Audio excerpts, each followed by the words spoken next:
Assalamualaikum warahmatullahi wabarakatuh.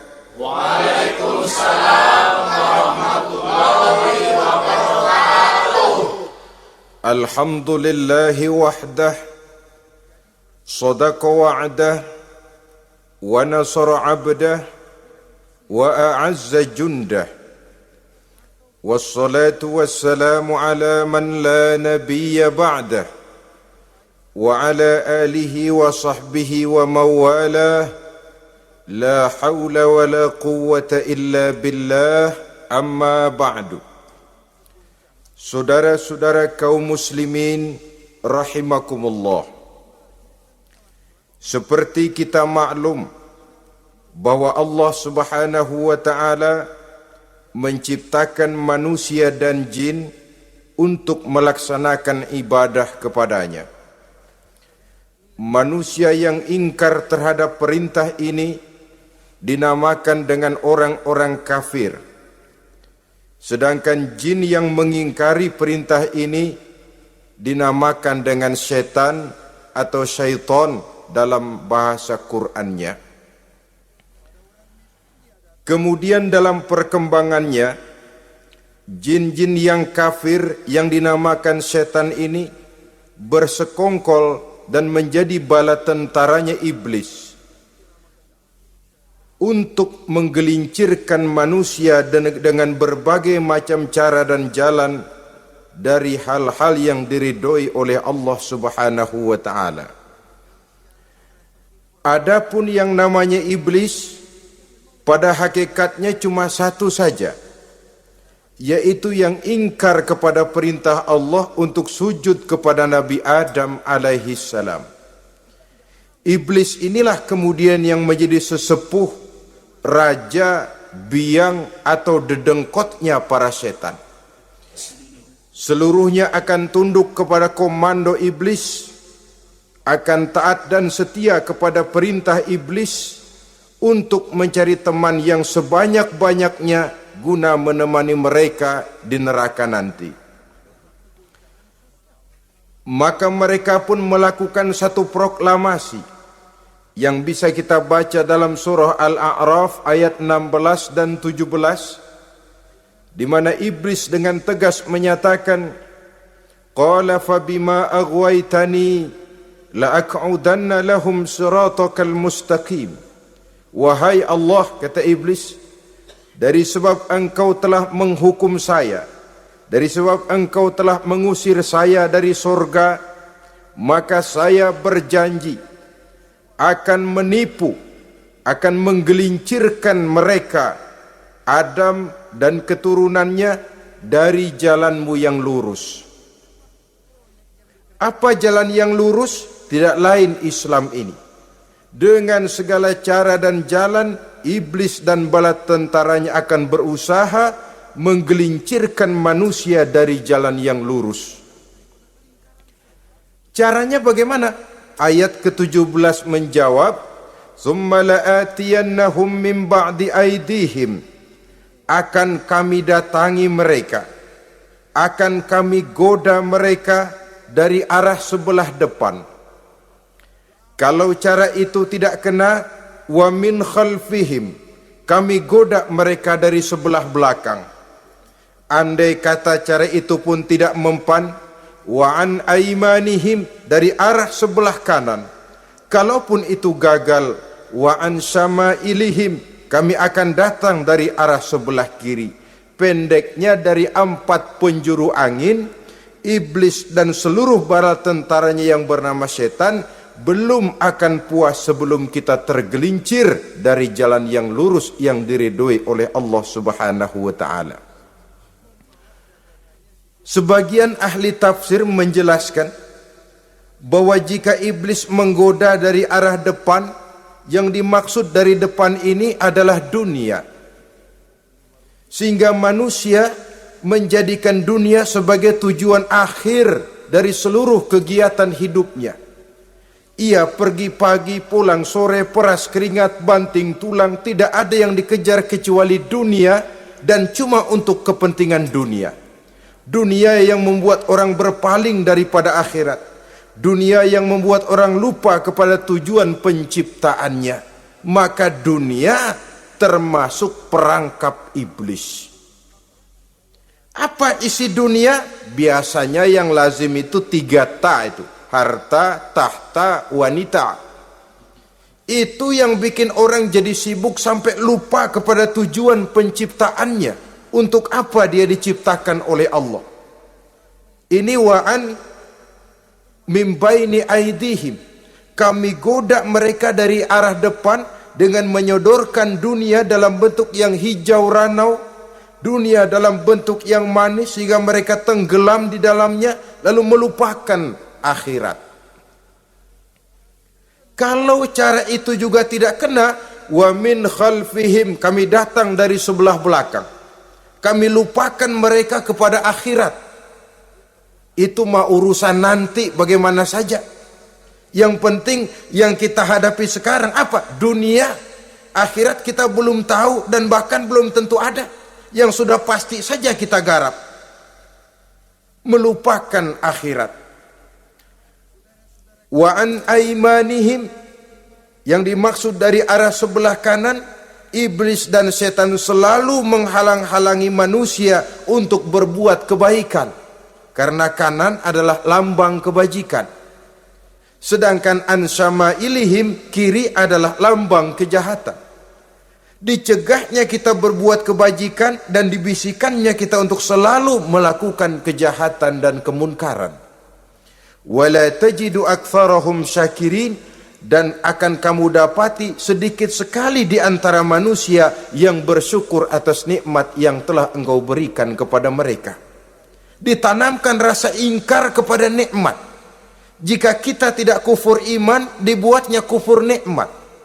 Mengeluh padahal hidup sudah serba cukup, merasa masih sangat kurang padahal orang lain sudah titik air liurnya melihat keadaan kita. Sedikit sekali di antara mereka yang pandai bersyukur kepada nikmat yang telah engkau berikan itu, ya Allah. Jadi untuk ingkar nikmat, bisikan selalu datang dari iblis. Coba lihat itu, temanmu yang tidak pernah sholat, rezekinya lancar, kamu berhenti saja sholat. Yang tidak pernah ke masjid, pangkatnya naik terus, udah berhenti aja ke masjid. Atau setidak-tidaknya mengeluh dalam hati, Tuhan kayaknya tidak adil, kenapa saya rajin sholat kok rezeki seret bener. Padahal pada dasarnya kalau kita mau berpikir dalam bentuk yang paling mendasar, Allah selalu memberikan yang terbaik untuk kita. Jika begini keadaan kita, inilah yang terbaik buat kita menurut pertimbangan Allah. Jika kita menuntut lebih lagi, mungkin dengan keadaan yang lebih itu kita bisa tergelincir, dan Allah lebih tahu itu. Sebagai pencipta manusia, Allah lebih tahu tentang kemungkinan-kemungkinan yang bisa didapat dan dicapai oleh manusia. Bahasa ringannya, rezeki lu segini aja deh, lu jadi rajin sholat. Kalau rezeki lu melebihan jadi orang kaya dikit, nanti ngelihat masjid minggir. Allah selalu memberikan yang terbaik kepada kita. Saudara-saudara kaum muslimin, adapun iblis dan setan sudah menyadari betul bahwa iblis dan setan tempatnya di akhirat nanti jelas neraka. Itu mereka sudah sadari betul.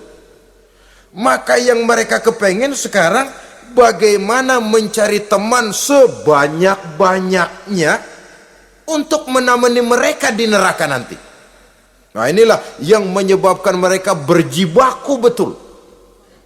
Bahkan ada satu riwayat itu, ada waktu-waktu tertentu di mana para setan ini laporan kepada iblis.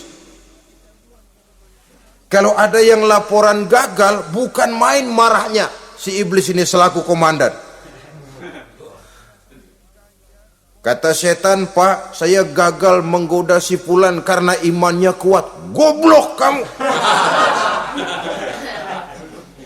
Dengan apa kamu goda dia? Dengan kedudukan. Dia tidak mau. tempuh dengan jalan lain, barangkali dengan harta. Kalau dengan harta tidak bisa, barangkali dengan wanita. Kalau dengan wanita tidak bisa, tempuh segala macam cara.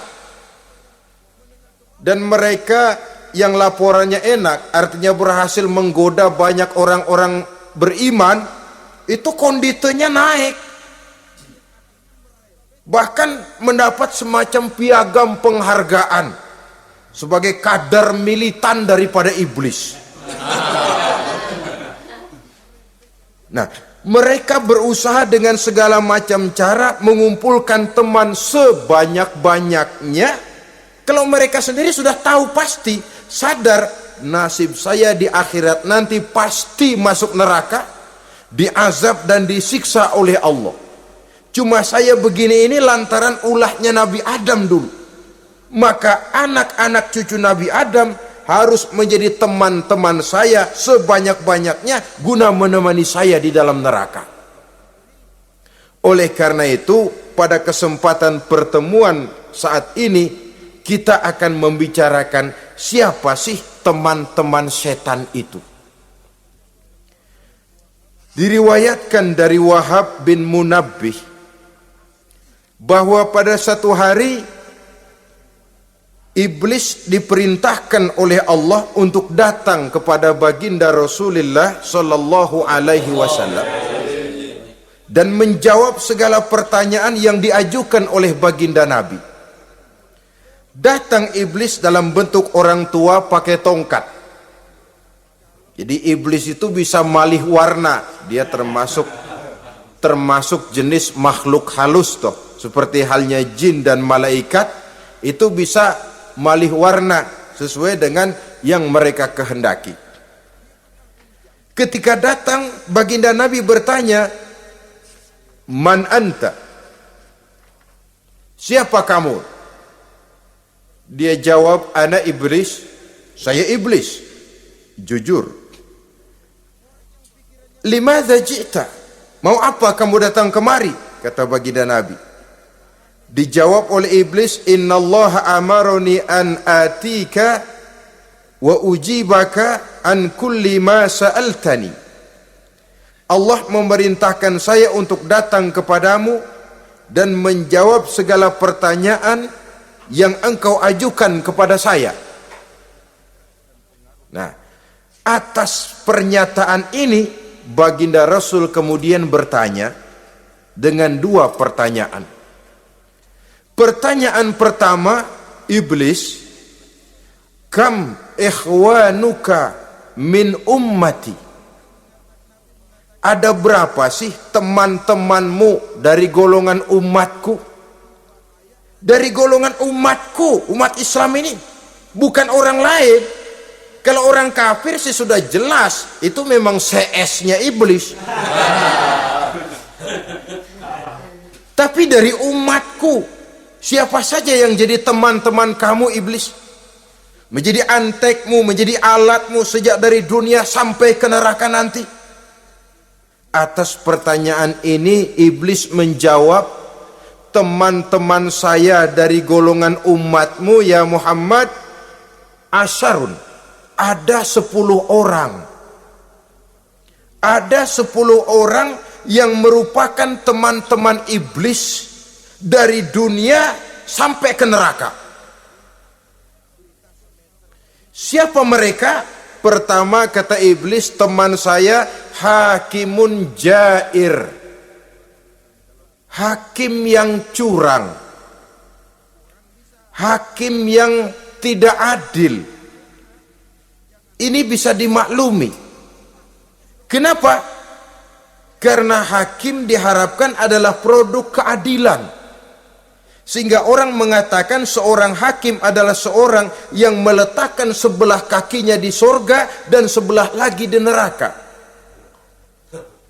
Kalau adil dia menghukum, kaki sebelah kanan yang akan menentukannya ke sorga.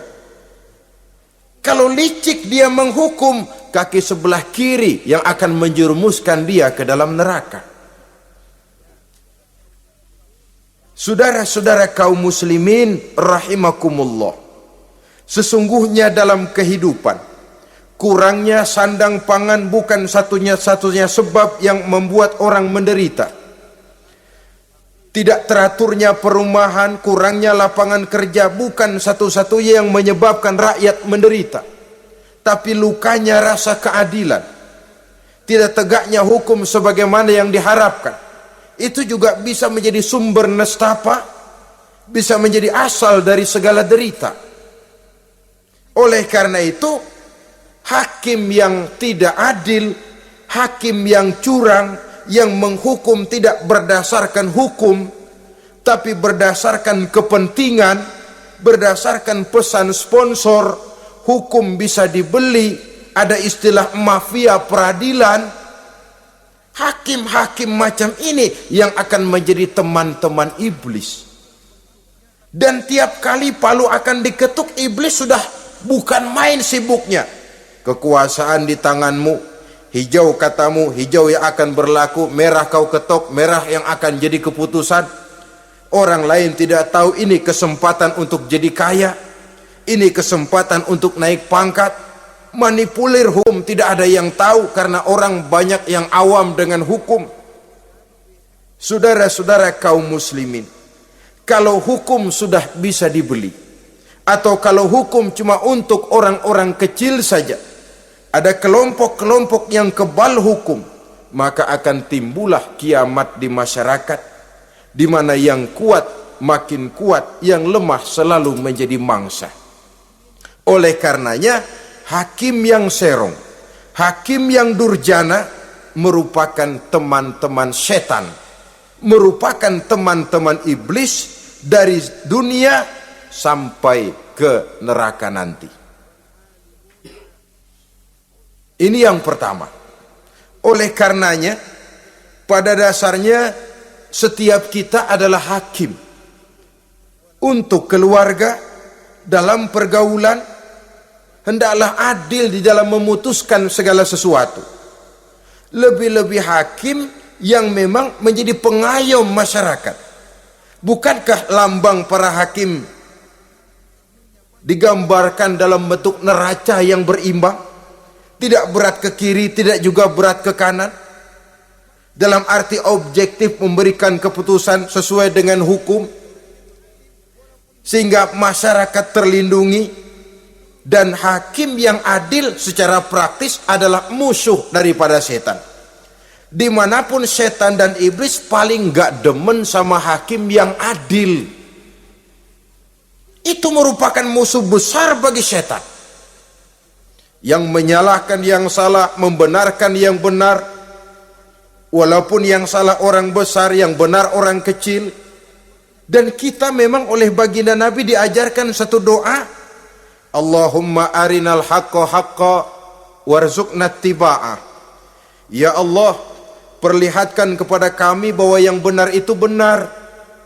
Sebab sering kita lihat yang benar jadi tidak benar. Ini memerlukan kekuatan batin. Yang benar tampakkan kepada kami kebenarannya ya Allah. Sebab sekarang banyak ketidakbenaran yang dikamuflase, banyak ketidakbenaran yang diberikan lipstick sehingga kelihatannya menjadi benar. Ini baik doa ini saya pikir dibaca oleh para hakim. Allahumma arinal haqqa haqqa. Ya Allah, perlihatkan kepada saya bahwa yang benar itu benar. Dan tidak cuma sekedar itu, warzuqni tiba'ah, berikan kekuatan kepada saya untuk mengikuti kebenaran itu. Sebab kadang-kadang terjadi juga dia tahu yang benar itu benar, tapi tidak punya keberanian moral untuk mengatakan bahwa itu benar. Dia tahu itu barang yang hak, tapi tidak terpanggil mengikuti yang hak, tidak punya kekuatan moral untuk mengikutinya. Lalu doa ini pun disambung, wa arinal batila batilan warzuqna ijtinabah. Wahai Allah, perlihatkan kepada kami bahwa yang batil adalah batil, bahwa yang salah adalah salah, bahwa yang munkar adalah munkar. Berikan kepada kami kekuatan untuk menjauhi yang munkar, yang batil, yang zalim. Saudara-saudara kaum muslimin rahimakumullah, Kita sering mencaci kaum pelacur sebagai sampah masyarakat. Tapi sadarkah kita bahwa pelacuran di bidang hukum, pelacuran di bidang intelektual, kadang-kadang pelacuran di bidang agama, dalam arti menjual ayat untuk membela yang salah dan menekan yang benar, ini juga tidak kalah bahayanya dengan prostitusi, pelacur-pelacur yang kita anggap sebagai sampah daripada kehidupan masyarakat itu. Oleh karenanya, maka hakim yang adil merupakan musuh utama daripada iblis dan setan. Mereka akan sibuk sekali kalau seorang hakim sudah berketetapan untuk melahirkan keputusan hukum yang seadil-adilnya. Ini yang pertama, teman setan adalah hakim yang nyeleweng, yang tidak adil. Yang kedua, teman saya, kata iblis, ghaniyun mutakabbir, orang kaya yang sombong. Orang kaya sombong itu teman setan. Orang miskin sombong itu lebih teman lagi tuh. Sebab ini sudah kelewatan. Kalau orang kaya sombong barangkali masih lumayan lah, memang kaya. Tapi kalau sudah miskin sombong, minta ampun. Orang kaya yang sombong adalah musuh iblis. Sebab pada hakikatnya tidak ada yang kaya dalam kehidupan ini kalau sudah bercermin kepada apa sih yang kita punya. Nabi Sulaiman karena merasa menguasai antara masyrik dan maghrib, satu hari pernah mohon izin kepada Allah, ya Allah, saya mohon izin kepadamu untuk memberikan makan kepada seluruh makhluk-makhlukmu sekedar satu hari saja.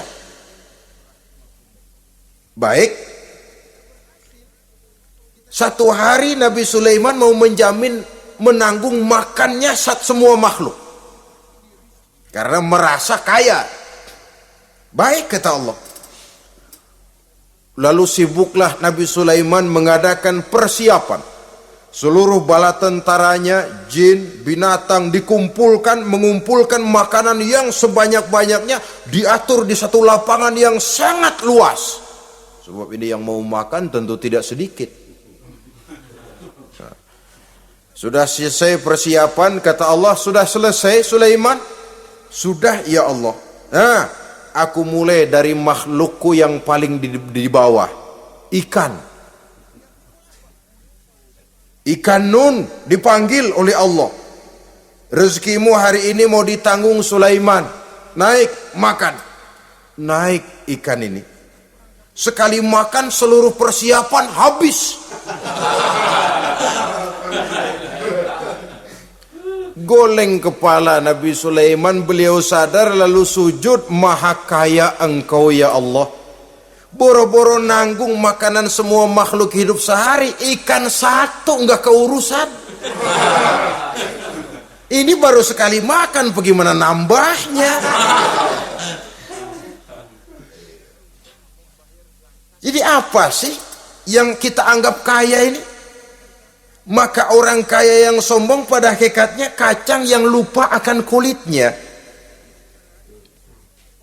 Tidak ada yang kita bawa pada saat kita terlahir ke alam ini, sebagaimana juga tidak ada yang kita bawa pada saat kita meninggalkan alam ini.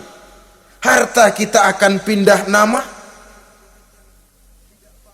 Sebab itu yang perlu kita jaga pada hakikatnya tidak lain nilai-nilai iman, sebab ini yang akan kita bawa. Cuma ironinya, karena iman itu abstrak, bukan benda, orang yang kehilangan iman tidak pernah ribut. Sebaliknya, karena harta itu materi, benda konkret, orang yang kehilangan harta cepat merasa, cepat ribut. Motor hilang, ribut. Kenapa? Motor itu benda, kelihatan. Duit hilang, ribut. Televisi hilang, ribut. Kenapa? Benda.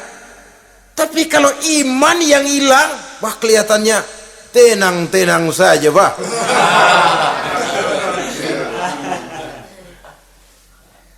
Padahal ini usaha iblis, bagaimana orang kehilangan iman, menjadi kafir, masuk grup dia untuk menemani dia di dalam neraka nanti. Dia gelincirkan iman kita, dan kita sering tanpa terasa telah mengalami pergeseran nilai-nilai iman, kalau tidak tergusur sama sekali. Cuma saya katakan tadi, oleh karena iman ini bukan benda, orang yang kehilangan iman kurang begitu merasa, padahal ini yang paling berharga. Sebab ini yang akan kita bawa menghadap Allah. Orang itu kalau sudah yakhruju minad dunya bighairi iman, keluar dari dunia, meninggalkan dunia dan seluruh isinya, kembali menghadap Allah dengan tidak membawa iman, tempatnya jelas sudah. Itu yang paling kita khawatir. Pangkat jelas tidak kita bawa, harta benda akan pindah nama jadi milik ahli waris kita. Tiba-tiba iman yang cuma satu itu tempat kita bergantung hilang juga dari diri kita. Dengan apa kita mau menghadap Allah? Dan kemalangan apa yang lebih besar dari orang-orang yang telah kehilangan iman pada saat dia menghadap Allah Subhanahu wa ta'ala. Karena itu saudara-saudara, terutama yang diberikan amanah berupa harta oleh Allah dalam kehidupan ini, bersyukurlah kalau saudara diberikan kepercayaan oleh Allah untuk menyalurkan rezeki kepada orang lain, seperti keran yang nyimpen air tapi tidak untuk dirinya, disalurkan kepada yang memerlukannya. Rezeki dia cuma lewat tangan saya, rezeki dia cuma lewat tangan saya. Berbahagialah orang kalau dipercayai Allah untuk menyalurkan rezeki kepada orang lain. Artinya agen. Wong ditunjuk jadi agen Allah, kok nggak bangga? Kalau sudah kemari cara berpikir, insya Allah rasa bakhil bin pelit alias medit bin koret.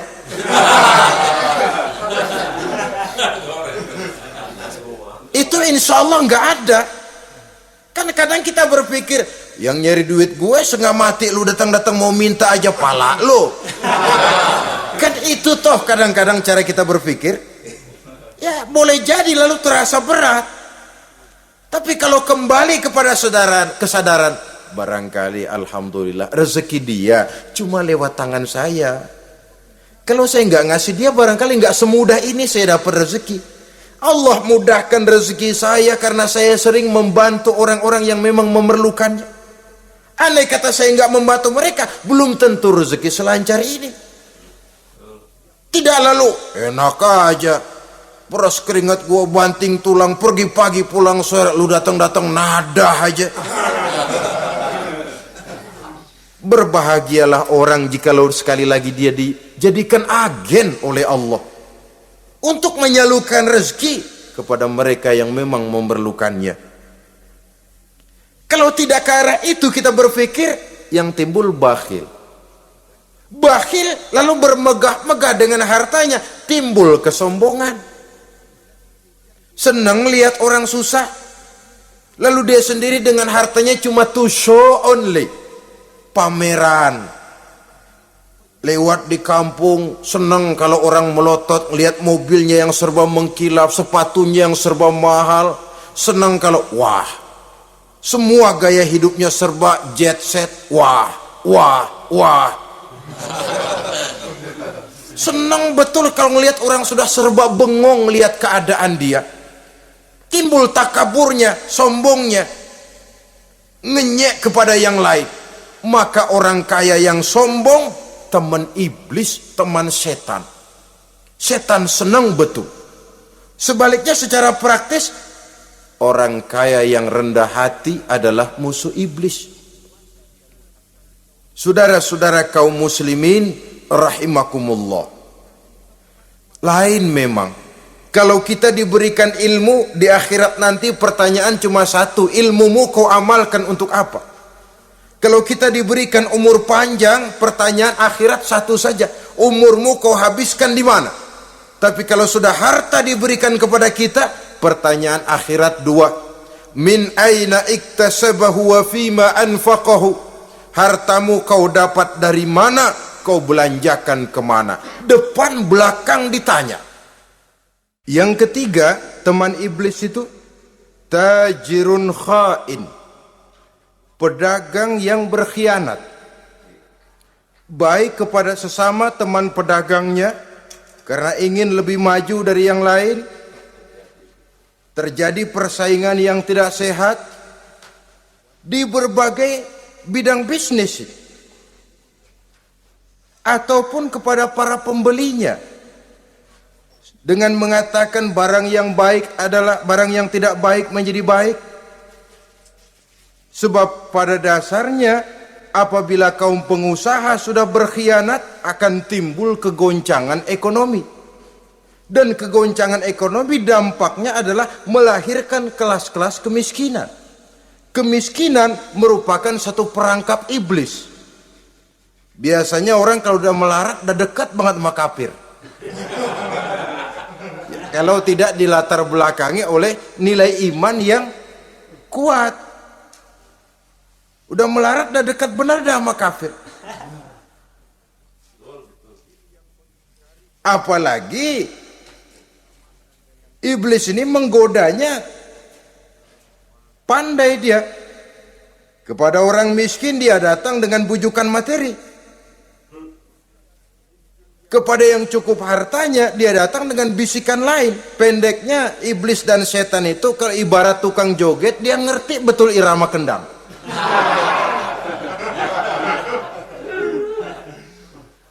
Di mana kelemahan orang itu dia selidiki, dia pelajari, dari arah situ dia masuk.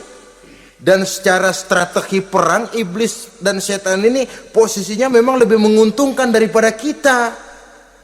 Kenapa? Dia melihat kita, kita mah nggak lihat dia.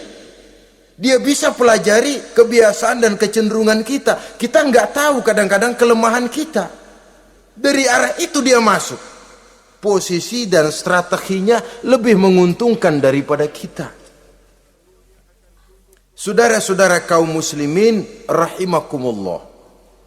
Bila ekonomi sudah goncang, terjadi penimbunan barang, terjadi spekulasi harga, timbullah kegoncangan sosial. Dan dikala itu setan dan iblis pesta. Dia merasa perangkapnya berhasil. Persaingan-persaingan yang tidak jujur, yang pada dasarnya akhirnya bukan cuma merusak sistem ekonomi, tapi juga mempengaruhi hasil kerjaan. Dalam tender-tender usaha-usaha besar misalnya, oleh karena mengajar supaya dia yang mendapat proyek, dia tidak segan sogok sini, suap sana, semir sana, usap sini. Tinggal untungnya sedikit dan dia harus dapat untung besar. Akhirnya apa? Proyek yang dikerjakan cuma asal sekedar jadi. Tidak seperti standar yang ditetapkan lagi. Juga tidak merupakan kesalahan yang sepenuhnya harus dibebankan kepada dia. Kesalahan yang merupakan siklus. Mata rantai, sudah lingkaran setan. Itulah sebabnya sering saya ungkapkan, kalau manusia sudah jadi teman setan, lebih buas daripada bajing.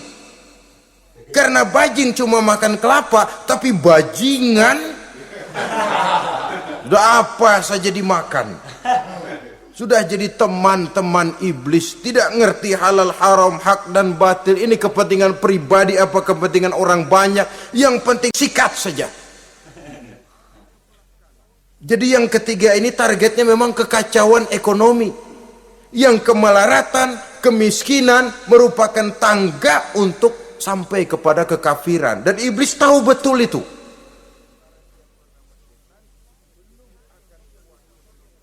Lain misalnya contoh yang diberikan oleh Rasul. Rasul kan pernah dagang di kala remaja itu.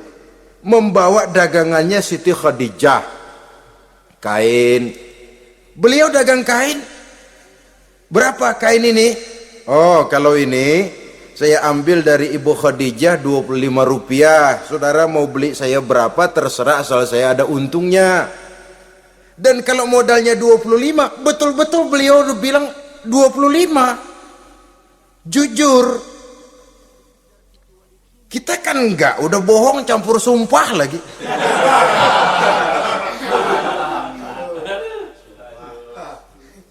Ini yang ketiga. Yang keempat, teman-teman setan, teman-teman iblis, syaribul khamr. Orang yang minum arak, pemabuk, itu teman setan. Bahkan divonis tidak beriman orang yang pada saat meninggal dunia di dalam perutnya itu masih ada khamr. Tidak beriman divonis. Jadi dalam satu pesta di mana disediakan minuman-minuman keras, iblis itu sudah masang perangkap. Dan bila minuman itu dihampiri orang, dia mulai senang, wajahnya berseri-seri. Kalau minuman dituang ke gelas, dia tepuk tangan.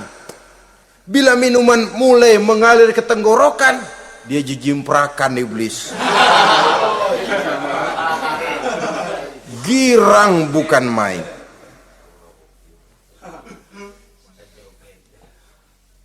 Saudara-saudara kaum muslimin rahimakumullah. Kenapa pemabuk merupakan teman setan? Karena dalam keadaan mabuk, orang kehilangan daya kontrol. Perbuatannya nyaris tidak terkontrol lagi. Tidak ada rahasia, tidak ada harga diri, tidak ada sifat memelihara, dan itu ciri-ciri daripada iblis. Syaribul khamr, orang yang suka meminum minuman keras. Itulah sebabnya memang dalam hidup ini kita harus punya filter. Allah selalu menghendaki yang terbaik dan memilihkan yang terbaik untuk kita. Kalau sudah itu minuman yang baik kata Allah, itulah memang yang baik untuk kita. Kalau itu dilarang oleh Allah, itulah memang yang tidak baik untuk kita. Jadi kalau sudah qat'i dalilnya, nggak usah buang energi menyelidiki apa manfaatnya. Kalau sudah qat'i dilarang, nggak usah buang energi menyelidiki apa bahayanya khamr. Allah tidak akan melarang sesuatu yang mengandung manfaat. Yang dilarang Allah tentu yang membawa mudarat dan bahaya di dalam kehidupan. Bukankah sekarang ini minuman keras sudah merupakan penghias pesta? Merupakan kebanggaan di kalangan remaja? Termasuk dalam kata khamr ini ya morfin, ganja, narkotik, dan yang sejenis dengan itu. Orang sudah merasa bangga kalau sudah fly to the sky, membumbung ke angkasa, katanya dunia ini luas, lupa segala macam persoalan. Tapi sampai kapan? Sampai kapan orang merasa membumbung? Sampai kapan orang merasa bisa meninggalkan segala persoalan? Sampai mabuknya selesai? Ya kalau gitu mabuk aja terus. Lalu apa artinya kehidupan ini? Mabuk kan gak ngerugiin orang lain. Kalau saya nyolong kan ngerugiin orang lain. Kalau saya korupsi ngerugiin orang lain. Kalau saya zina jelas ada orang lain yang dirugikan. Tapi minum khamar, siapa yang rugi? Uang-uang saya. Saya beli dengan uang saya, yang minum pun saya. Siapa yang rugi? Saudara, ini pemikiran sepihak namanya. Pertama jelas merugikan diri sendiri. Kesehatan terganggu, pertumbuhan IQ, ya, daya pikir jadi jumud bin beku. Tidak ada idealisme ke arah depan. Yang ada ya, yang dipikirkan ya, yang di depan hidungnya saja. Dan konon itu pada mulanya memang orang kan sifatnya cuma ingin tahu, nyobain, ketagihan. Ya kalau orang tuanya masuk golongan have, mampu. Kalau orang tuanya termasuk ekonomi lemah, sedangkan kecanduan hal yang tidak bisa ditangguhkan. Orang yang sudah kecanduan minuman keras, Sekali dia tidak minum, sudah bukan main rasanya. Orang yang sudah biasa minum ganja, morfin, narkotik, satu kali dia tidak bertemu itu, sudah nggak keruan rasa. Orang tuanya tidak mampu, kenapa lalu nggak ngelamun yang negatif? Ya kalau dia keluarga have, orang tuanya masih ngelarang, dia bisa jual hal lain di rumahnya yang ada harganya. Tip deka itu, video kah itu, mobil kah digade dulu. Kalau di kampung, anak-anak muda yang menengah ke bawah, kenapa enggak ayam orang disamber?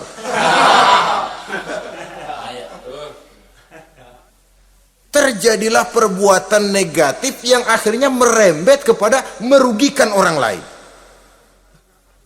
Hakikatnya zohirnya memang pada mulanya hanya merugikan diri sendiri, tapi lambat laun akan merembet juga kepada merugikan orang lain.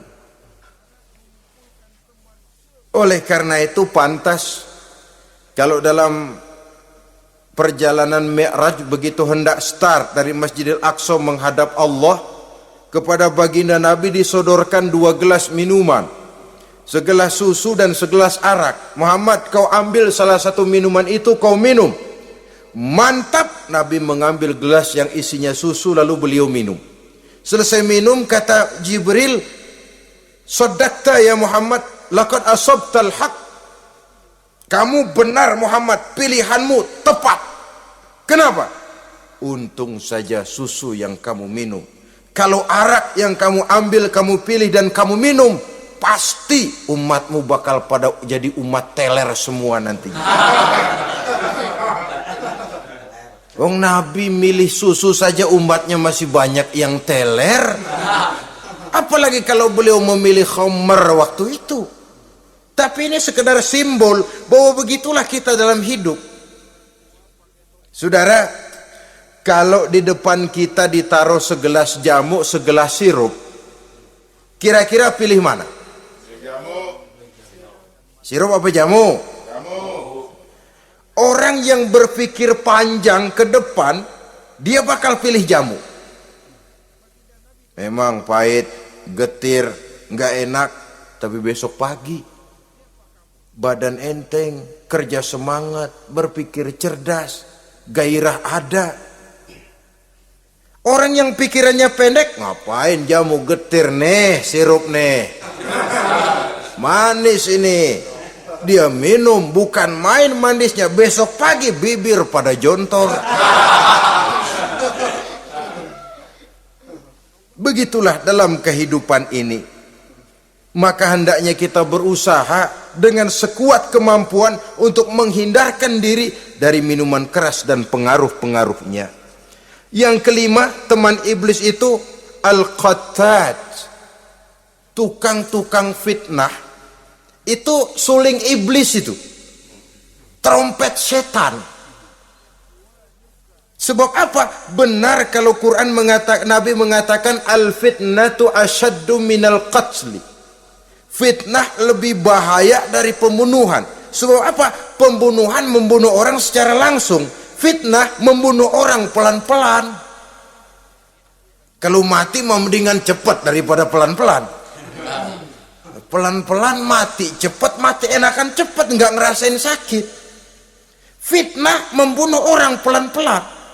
Nama baik orang hancur, dicoreng-moreng di tengah masyarakat. Maka tukang-tukang fitnah, teman-teman setan dari dunia sampai ke neraka nanti. Karena fitnah lebih bahaya daripada pembunuhan.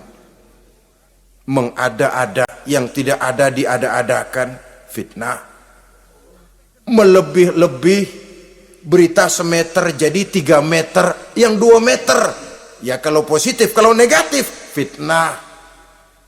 Memang orang bilang kalau kita nitip duit jangan harap lebih, kurang bisa. Tapi kalau nitip omongan jangan harap kurang, pas saja sudah untung itu. Biasanya lebih, namanya omongan. 1 meter jadi 2 meter, 2 meter jadi 3 meter. Itu sifat dari yang namanya omongan. Kita kirim uang, udah nggak bakalan lebih dah. Ini nitip uang sama saya 50.000, tambahin 10.000, langka yang berpikir begitu. Kurang malah bisa, enak aja nitip, gua kan kemarin pakai ongkos, hitung transport misalnya. Tapi kalau sudah nitip omongan, pas saja sudah untung loh, biasanya malah lebih. Fitnah pernah melanda Nabi Zakaria, fitnah pernah melanda Habil dan Qabil, fitnah pernah melanda Nabi Ibrahim, fitnah bahkan pernah melanda kehidupan baginda Rasulullah sallallahu alaihi wasallam. Dalam peristiwa yang lazim kita kenal dengan hadisul ifki, bagaimana gosip pun sempat mengguncang rumah tangga kehidupan baginda Nabi. Sehingga pantas kalau beliau sendiri mengatakan al-fitnatu asyaddu minal qatli. Fitnah itu lebih bahaya daripada pembunuhan, karena fitnah membunuh orang secara pelan-pelan. Saudara-saudara kaum muslimin rahimakumullah, lidah tidak bertulang. Soghirul jirmi azimul jurmi, kecil bentuknya tapi besar akibatnya. Kalau kita luka karena silet 2-3 hari boleh sembuh, tapi luka karena lidah seumur hidup kita ingat. Asal lihat orangnya ingat, nih dia nih yang ngomong kagak enak banget, gua tandain dah.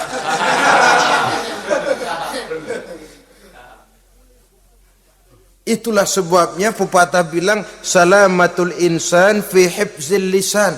Orang akan selamat jikalau dia pandai menjaga lidahnya. Saudara-saudara kaum muslimin, yang keenam, teman setan sahibur riya, orang yang riya, beramal cuma to show only, supaya ingin dipuji orang, ingin dilihat orang, riya namanya. Tidak ada ikhlas. Sebab kata Imam Ghazali, an-nasu kulluhum niyamun illal alimun, wal alimuna an-nasu kulluhum mauta illal alimun, wal alimuna niyamun illal amilun, wal amiluna mughtarruna illal mukhlisun. Manusia itu pada hakikatnya mati kecuali orang alim. Orang alim sekalipun hidup hakikatnya adalah tidur, kecuali orang yang mengamalkan ilmunya. Dan orang yang mengamalkan ilmunya banyak yang tertipu, kecuali orang yang ikhlas. Tepat ini fatwa Imam Ghazali. Manusia hakikatnya tidur kecuali orang yang alim. Orang yang alim walaupun hidup tapi tidur. Hidup tidur, ya nggak bisa berbuat banyak, kecuali orang yang mengamalkan ilmunya.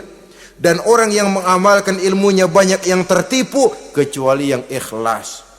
Jadi kalau amal itu adalah jasad, ikhlas itu adalah ruh. Amal tanpa ikhlas patung. Patung tidak bisa berkembang, tidak bisa berbuat banyak, namanya patung. Itu amal tanpa ikhlas. Ini termasuk penyakit batin toh, ikhlas, riya, ujub, sum'ah, penyakit kepengen didengar orang, penyakit kepengen dilihat orang. Wah, kalau sembayangnya dilihat orang mantap betul, kayak besok mau mati. Tapi kalau sudah sembayang nggak dilihat orang, wah kilat khusus, cepat bukan main. Riya. Ini yang menghancurkan amal ini nggak terasa. Sifat kita sendiri. Riya ini menggeragoti amal, sebagaimana api menggeragoti kayu bakar. Yang ketujuh, teman setan akilu malil yatim, orang yang memakan harta anak yatim. Itu setan senang betul itu. Dia bisikan, lah kau kan ngurus anak yatim, kau sudah menanamkan budi kepada mereka, jadi wajar kalau kau ambil bagian. Mula-mula memang dalam batas yang wajar, makin lama malah berebut sama yatimnya. Makin kesonoin, yatimnya malah nggak keduman, panitianya yang kenyang.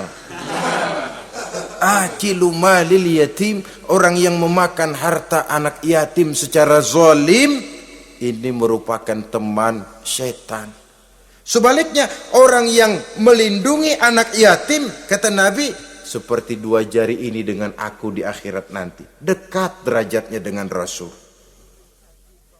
Yang kedelapan, teman setan al-mutahawinu bis shalah.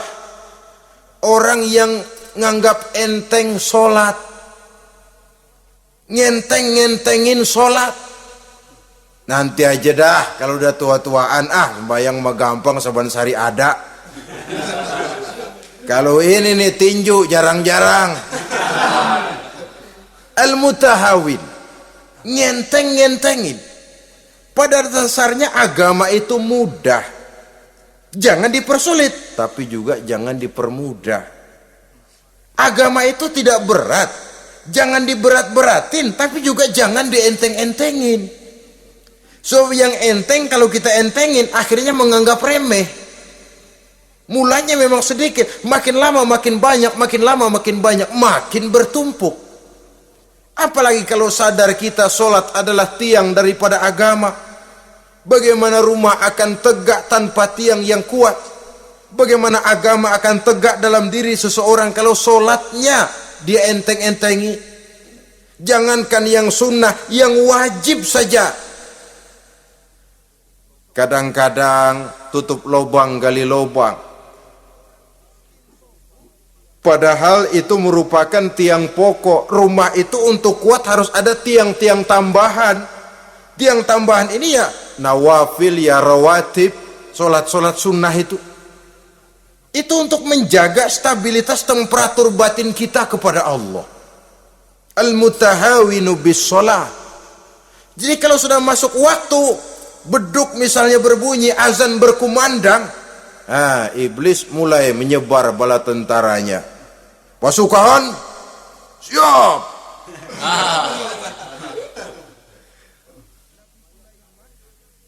Kama yang dagang dia bisikin, sedang enaknya lu dagang, gua beli lagi banyak-banyak, sembahyang mah ada besok. Sama yang kerja, jangan ditinggal ini kerjaan, tanggung, sembahyang masih ada besok. Saudara-saudara kaum muslimin rahimakumullah, andai kata kita berhasil, kita tinggalkan kesibukan, lalu kita pergi sholat, apa iblis diam? Setan tenang? Tidak, masih dia bisiki kita. Iya, kalau mau sembahyang ya sembahyang, cuman buruan udah. Nah, yang mau belanja, yang menunggu, bukan main.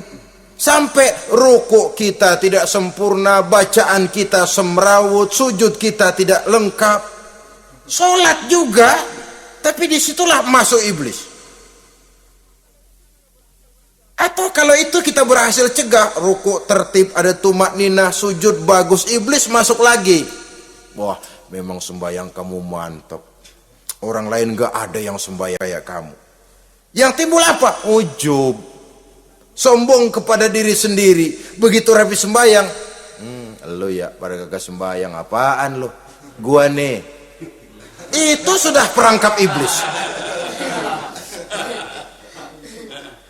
Jadi lewat segala macam cara dan jalan, kepada yang ibadahnya bagus ditanamkan rasa ujub.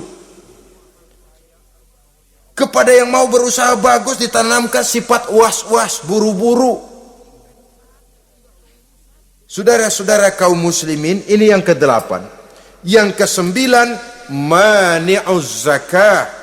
Orang yang enggan membayar zakat itu teman setan. Gak ada urusan sama zakat. Sayang-sayang harta dizakatin.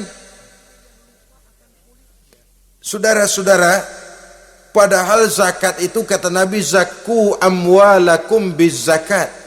Bersihkan hartamu dengan zakat. Jadi barangkali bercampur harta itu dengan sedikit yang tidak baik, bercampur dengan yang kotor. Zakat itu membersihkan yang lain. Kita misalnya dalam satu kelas punya murid 40 orang, 42 orang, ada 2 orang yang bandel, nggak ketulungan. Sudah segala macam cara kita perbaiki, nggak juga berhasil. Ini kan kalau nggak diatasi kan mempengaruhi yang teman-teman yang 40 orang. Untuk menyelamatkan yang 40 ini, nggak apa-apa yang 2 keluarin. Bikin pemecatan. Anak saudara, kami sudah tidak sanggup lagi mengajar. Dengan ini kami berhentikan dari sekolah yang kami pimpin untuk menyelamatkan teman-teman yang lebih banyak. Mengeluarkan yang 2 untuk menyelamatkan yang 40. So kalau tidak ini nanti ngerembet, yang 40 ngikut jadi ngeres. Itu juga harta. Zakat untuk membersihkan yang masih tersisa. Yang terakhir yang ke-10, teman setan, musuh, teman iblis, man yutilul amal. Orang yang terlalu panjang angan-angan. Penghitung bintang di langit. Yang hidup cuma ngitung jikalau. Wiridannya cuma jikalau.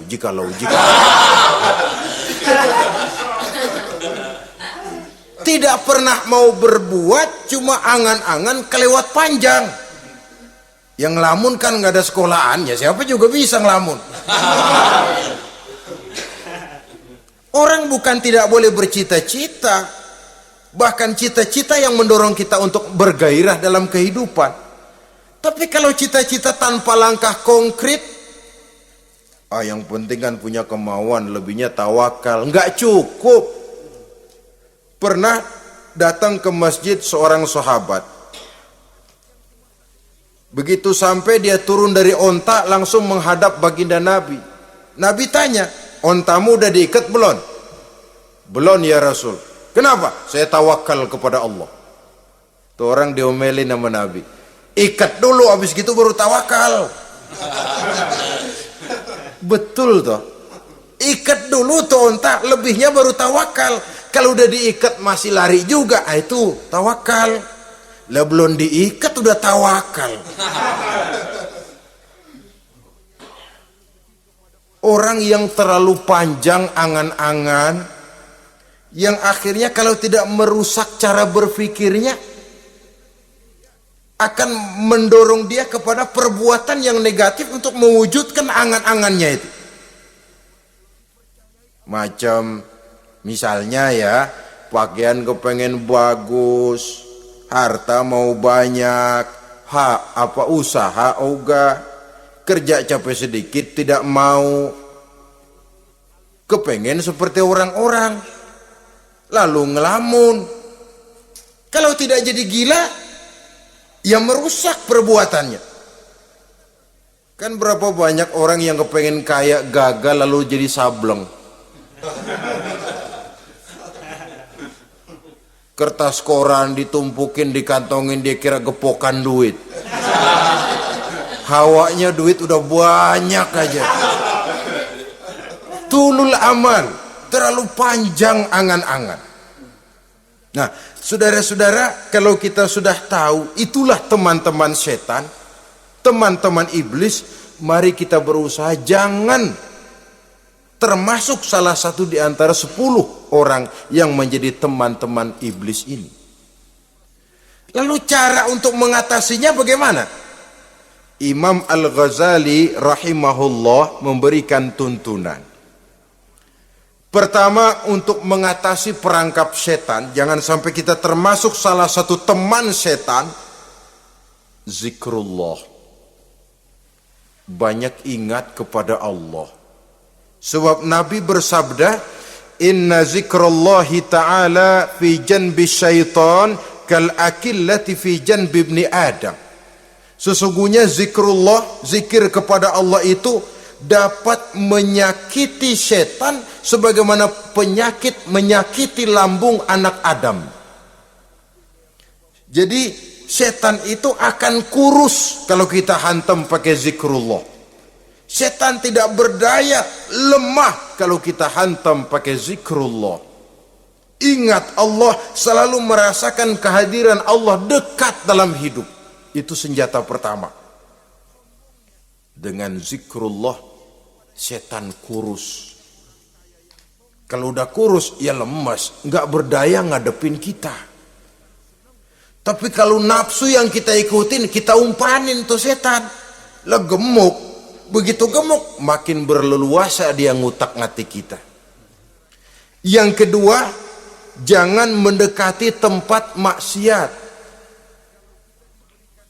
Sebab man hama haulal hima yusiku ayyaqa fi. Orang yang main di pinggir kali ditakutin kecebur di kali.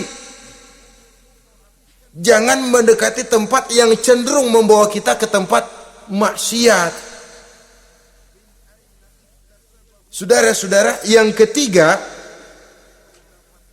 mengosongkan perut. Dalam arti rajin puasa, puasa sunnah. Kata Nabi, inna syaitan yajri min ibni adam majrad dam fadayyiku majariyahu bil ju'. Setan mengalir dalam diri manusia seperti mengalirnya darah. Maka persempit jalan setan dengan apa? Bil ju', dengan memperbanyak lapar. Bukan memperturutkan syahwat. Pantas kalau Nabi bilang, saya adalah sekelompok orang yang tidak makan kecuali kalau kami lapar, dan kalau kami makan tidaklah sampai kekenyangan. Bukan enggak kenyang, tapi enggak kekenyangan. Yang terakhir kata Imam Ghazali, hendaknya kita selalu ingat bahwa tujuan iblis dan setan adalah menjerumuskan manusia, menyengsarakan manusia, supaya kita menjadi teman mereka di neraka nanti. Kalau ingat itu, insya Allah kita bisa mengerem diri. Nah, inilah saja yang dapat kita sampaikan pada pertemuan kali ini. Mudah-mudahan ada manfaatnya. Terima kasih dan mohon maaf. Usikum wa nafsi bitaqwallah. Wassalamualaikum warahmatullahi wabarakatuh. Waalaikumsalam.